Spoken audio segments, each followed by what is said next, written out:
There's got to be a better way. Holly and Jack have come up with a really cool design for a new vacuum cleaner. They've got plenty of good feedback on it and know that an electrical shop or online retailer will be a good place to sell it.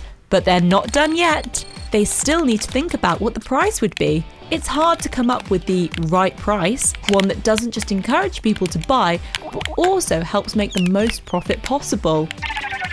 You are terrible at this. It's not my fault. This beaten up old banger of an Xbox is always glitching. Don't blame the Xbox for how terrible you are. But seriously, we could really do with a new console. Yeah, but have you seen the price of them? There's no way Mum and Dad would go for it. We just can't afford it. Yeah, I guess price can really influence whether people will buy your product or not, can't it? So, leaving the zombies for a second, how much do you think we can sell our vacuum for? Why don't we make it really affordable? What about if we sell it for £1? Would be the best-selling vacuum in the world. Probably, but it's gonna cost more than £1 to make. And that doesn't leave us with any profit, does it? I guess you're right. And if it only costs £1, would anyone think it was a real vacuum? People might think it's a con or a toy. Coming up with the right price for a new product can be tricky. Too high and you won't make any sales. Too low and you won't cover costs. The sweet spot is one which drives the most amount of sales and delivers the most profit. Are you two done with your zombie game? Good, because there's a radio show that I'd like to listen to. And now we welcome to the studio legendary business and manufacturing tycoon Lord Cream, who will be answering your business questions live on air. Why don't we call in and see what Lord Cream thinks? Hi, what's your question for Lord Cream? Me and my brother are designing a new vacuum cleaner, but we haven't got a clue what price to sell it for.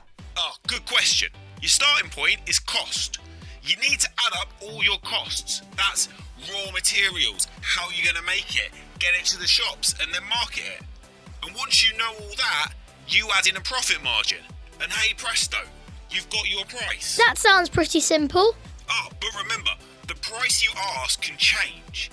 As you make more product, your costs may come down because you can buy in bulk.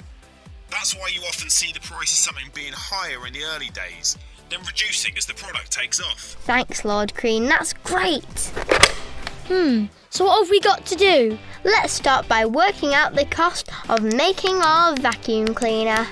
And then we add a profit margin, and that comes out at £100. Great! So now we've got a cost, a prototype, and we know who our customers are. But what are we going to be telling them? We can't just show them a picture and hope they like it. I guess it's not enough to just put it in front of them. Holly and Jack might have a handle on price, but they have more work to do to make their idea a success. They need to think about what they'll say to potential customers to make them as excited about the new design as they are. Well, right now, I'm getting back in front of the Xbox.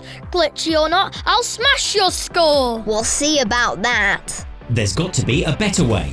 With support from the UK's #1 vacuum cleaner brand Shark.